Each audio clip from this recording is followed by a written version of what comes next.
Pakistan India के खिलाफ फिर एक दफा वन साइडेड मुकाबले के बाद एशिया कप का पहला मैच हार गया है। 2022 के एशिया कप में भी यही हुआ था कि हम पहला मैच हार गए, उसके बाद फिर अगले राउंड में जाकर जीते थे।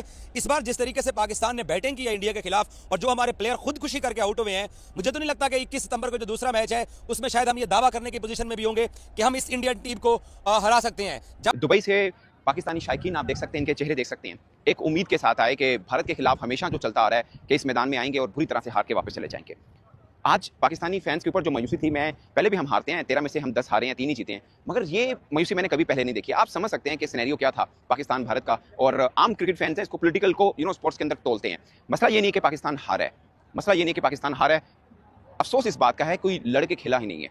आप पाकिस्तान की बैटिंग को उठा के देखिए, वो पिलर जिसको हम पाकिस्तान टीम की मजबूती समझते हैं और समझते हैं कि पूरी पाकिस्तान टीम इन पिलरों पर खड़ी है, वो हिलते हुए नजर आए हैं। इंडिया ने पाकिस्तान को एशिया कप के पहले मैच में हरा दिया। आज देखो, जब मैच खत्म होने से आधा पौना घंटा पहले ही आपको पता लग जाए ना कि आप हारने वाले हो, तो आप इससे अंदाजा लगाओ कि पाकिस्तान ने कितनी गंदी क्रिकेट खेली है। जब पाकिस्तान बैटिंग कर रहा था तो अब इंडिया की बॉलिंग बहुत खतरनाक लग रही थी, और जब पाकिस्तान बॉलिंग करने आया तब इंडिया की बैटिंग खतरनाक लग रही थी और हमारी बॉलिंग बड़ी आसान लग रही थी। मैं हैरान हूं इस बात के ऊपर, पाकिस्तान के स्पेशली साइम अयूब साहब के ऊपर, मोहम्मद हारिस के ऊपर, कप्तान के ऊपर, और जितने भी पाकिस्तान के बल्लेबाज थे।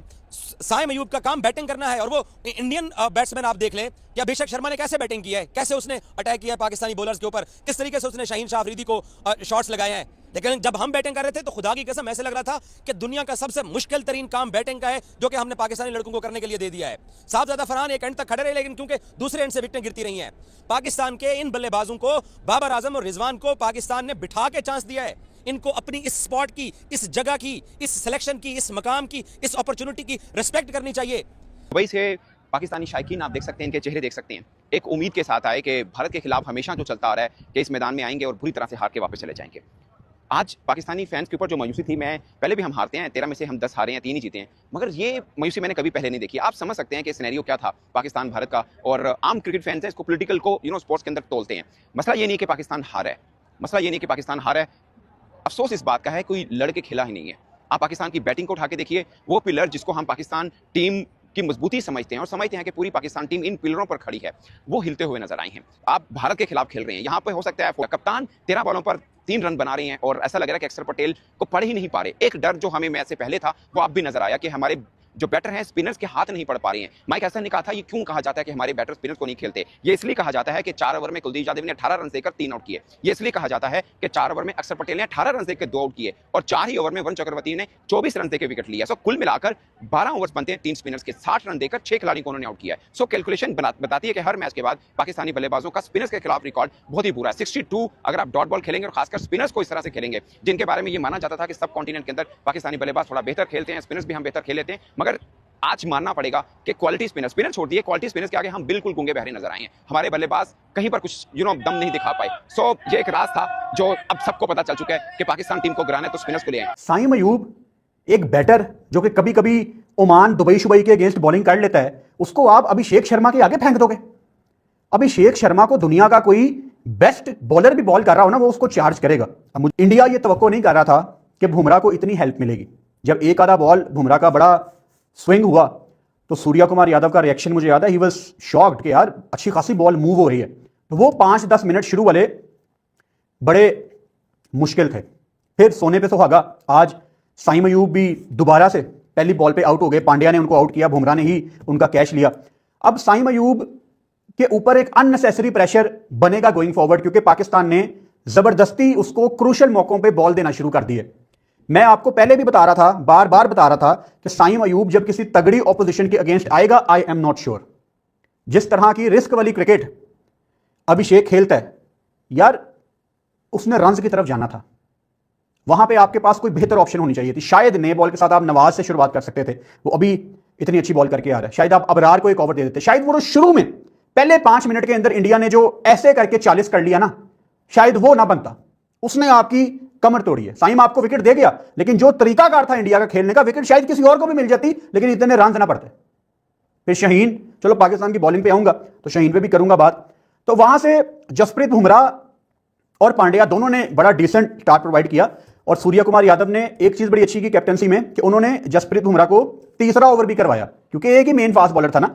तो पाकिस्तान की 2 विकेटें गिरी हुई थी, 6 पे 2 आउट थे, तो वहां से कोशिश की जा रही थी कि जी एक और अगर यहाँ पे विकेट मिलती है तो इनकी ऊपर से कमर टूट जाएगी।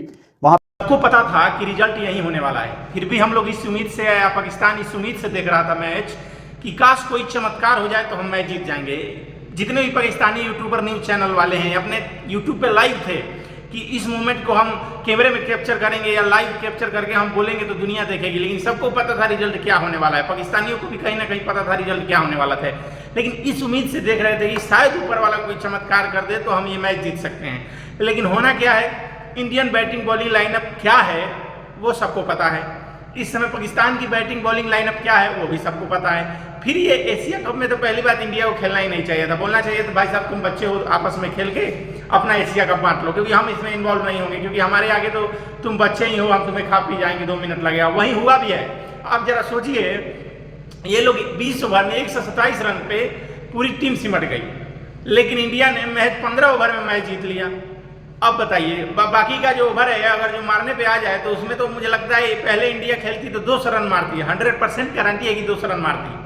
लेकिन पाकिस्तानी को खेलने की पहले दिया कि भाई साहब ये खेलो, हम तुम्हारी औकात बताएंगे, हम तुम्हें बैटिंग कोलैप्स करेंगे, फिर बॉलिंग में भी तोड़ेंगे। उसके बाद स्थिति ये हुई कि 127 रन पे पूरी पाकिस्तान टीम सिमट गई। जो इनका हुआ था कि सेम अयूब है, साहिबजादा फरहान है, भाई साहब हमारे में तो बैटिंग लाइनअप सलमान अली आगा है, सबके सब एकदम खुश हो गए। जैसे पाकिस्तान का परमाणु बम है कि वो मतलब ऐसा लग रहा है कि वो पाकिस्तान को खुद बर्बाद कर देगा, वैसे ही पाकिस्तान के क्रिकेटर हैं। अब भी लग रहा है कि ये खुद ही अपने आप को ही बर्बाद कर लेंगे, अपने टीम को ही बर्बाद कर देंगे। ये अपने बर्बाद होने के लिए ही खेल रहे हैं, ना कि ये क्रिकेट मैच जीतने के लिए खेल रहे हैं। तो अभी होना क्या है, अभी तो ये 21 तारीख का इंतजार करेंगे। इनका कहना है 21 तारीख को हम बदला लेंगे, इनका कहना था कि आज का मैच हम जीतेंगे, लेकिन हुआ क्या सबको पता है हुआ क्या है। अभी इनके यूट्यूब चैनल और न्यूज चैनल पे जाके देखिए तो एकदम रो रहे हैं, छाती फाड़ के चिल्ला रहे हैं कि भाई साहब हम हाय हाय ये क्या हो गया, हाय हाय ये क्या हो गया, हम कैसे हार गए, कितना सुधार करें, आखिर इंडिया से हम कब जीतेंगे, कैसे जीतेंगे। इनका रोना और पीटना शुरू हो चुका है, जो अगले 2-3 दिन तक चलेगा। ये मतलब क्या बोलते हैं, ओमान से और क्या बोलते हैं और एक कोई टीम थी जिससे मैच जीते थे, इतनी छोटी छोटी टीमों से जीत के ये खुश हो रहे थे, ओमान से, यूएई से, अफगानिस्तान से। इनका एकदम कॉन्फिडेंस था, वो मतलब एकदम माउंट एवरेस्ट पे था। लेकिन जब इंडिया से मैच हुआ तो उसको उल्टा कर दीजिए, पाताल लोक में चला गया है। जैसा इन लोगों ने बैटिंग और बॉलिंग दिखाया इंडिया के खिलाफ, ओमान के खिलाफ खेल के इतनी खुशी मना रहे थे, भाई साहब हमारी बॉलिंग जो है वो इंडिया से बेहतर है, इंडिया से बहुत बढ़िया बॉलिंग लाइनअप है, हमने ओमान को एकदम 66 पे आउट कर दिया। 28 त्रिकोणीय श्रृंखला का फाइनल मैच जीता अफगानिस्तान से, तो उसको भी हमने लगभग 66 या 67 रन पे आउट कर दिया पूरी टीम को। हमारे आगे कोलैप्स हो गई, इंडिया का भी वही हाल होगा। लेकिन क्या हुआ सबको पता है, कुछ बोलने की जरूरत ही नहीं है। जहां देखो यूट्यूब खोलो पाकिस्तान की हाय तौबा मची है, आखिर क्या ही कर सकता है। और ये वीडियो पसंद आया तो चैनल को सब्सक्राइब करिए, शेयर करिए और लाइक करिए दोस्तों।